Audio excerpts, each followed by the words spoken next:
Merci à nos millions de partenaires. Merci à tout le monde pour la confiance et pour l'attention. Nous vous disons grand merci à tous. Hein. En tout cas, c'est votre Mariam Touré, MBT pour les intimes. Vous l'avez noté, donc, ça, c'est un cadeau qui est venu d'un frère qui est aux États-Unis d'Amérique. Voilà. Ça, c'est pour le petit. Donc, ça, c'est pour l'enfant, là. Tu peux prendre limon, s'il te plaît. Alors, ça, c'est pour la maman. Très beaux habits. Assalamu alaikum.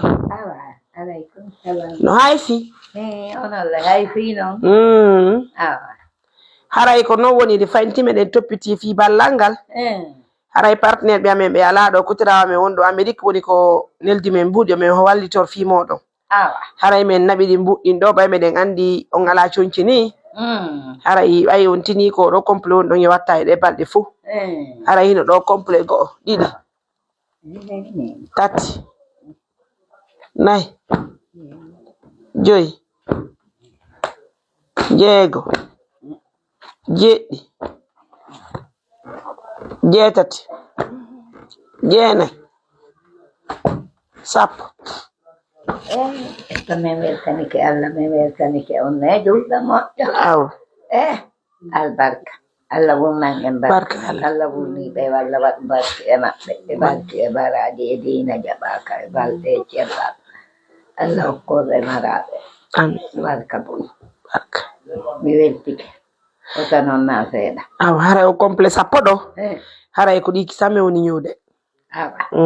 Haray ko ɗime woni ñuude joni. Haray ko ɗime woni ñuude nani. Haray ko teddugal e julɓe Allah ɓen fuu nokku kala ka wonti ɗo meɗen salmini on meɗen weltani on moƴƴa. Meɗen yinni on grand merci de la confiance et julɓe Allah ɓen nokku kala ka wonti ɗo haray meɗen salmini on ko fota wona e seeɗa. Haray ko teddugal e moɗon ɗiɗo conci ko potirawa meɗen wonɗo Amérique woni ko sonni en ɗi. E haray kadi kono woɗi madame Dieynaba woni ko addani men kamɓe kadi joni mbuɗi ɗo men daaray men ƴetta ɗon coggu ñongo ngon. Haray kisamme ñowa conki ɗin ɗiɗo son o complet sappo ɗo wona nayon ɗo ɗiɗo yoɓay ko wattira ɗo hayso ko hitade ka suudu ɗo. Na ɓe inviti partenaire ɓe wallitade men kadi fi ñameteji maɓɓe ɗi surtout fi golle sagata ƴe fi jombuga makko ngal par ce que so tawi woni ɓiɗɗo mon kanene ɓayɗo hande gila bimbi ko ɓeɗo addani on ɗo ñeeri mille mi yartaga ñande be ñande sagata mo ngo wata defude onon kadi ɗo joni ka saare ga golle ɗen ɗo welata fi haray noon joni ɗo ko honɗum wate wadde ɗo tigi tigi ɗo en heɓude ɓeygu ɗon tañini so ɓe sagata mo ngon jombi o joƴƴinayi si Allah jaɓi miɗo tarki on dankotoma moƴƴa si Allah jaɓiri no wawli men yetike on ɗum ɗon si Allah hulan ɗon mais so waɗani on fuuti ko ɗotoro ɗon e pat e gosordu nani ɓay koy koye ɓe maɓɓe kamɓe kadi pat e gosordu hino ɗo go'o ɗiɗi joni habbe biro eɓɓowo mesure o ngari il faut ɗetanimemo mesure ñaƴƴa eɓɓa no yowanoɓe complet jañi yowanaɓe complet ji labaɗi ara ɓe ɓay ko ɓe yara juma ino jiwlidere no takko ɗo ara joni ko wonani yo woko juulugo jangga rewa Allah jooɗo salligo wara waggutuji ɗin ko ɗo juulon ka suudu juulon ka juulirde ɗum ɗon tun joni woni golle mo ɓiɗɗo mo ngon jombiɗo joni aɗon yiiɓi ko defana on kan kadi o wonda e muudi makko eyo ko ɗum ɗo alay mi yejjali nena soɓe walla tun wawɗi on yoɓude ɗum ɗo barke baraji a jarum ɗetta e mesure o birare ɗum na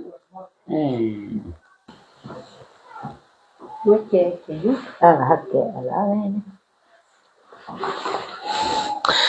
Allez mes amours, ça fait plaisir de présenter cet autre bijou au compte de la maman. Assistance humanitaire d'urgence, une organisation pas comme les autres. Ça fait tellement plaisir de vous présenter ce bijou. Ça fait tellement normal de vous présenter tout ce bonheur. Grand merci à nos millions de partenaires. Grand merci à tout un chacun pour la confiance. En tout cas, faites comme moi, assistez les personnes vulnérables qui sont dans le besoin. Nous sommes tellement contents et reconnaissants envers nos partenaires qui nous soutiennent de près.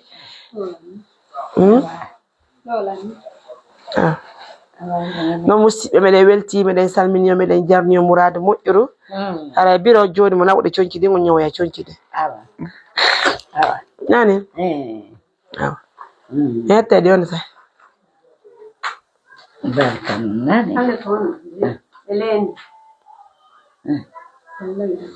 keñani ɓe ala fusko ɓe watto ga Monsieur, grand merci à tout le monde. Ça reste aussi pour les enfants, nous en avons tellement besoin. Grand merci à tous, je vais vous laisser, prenez bien soin de vous.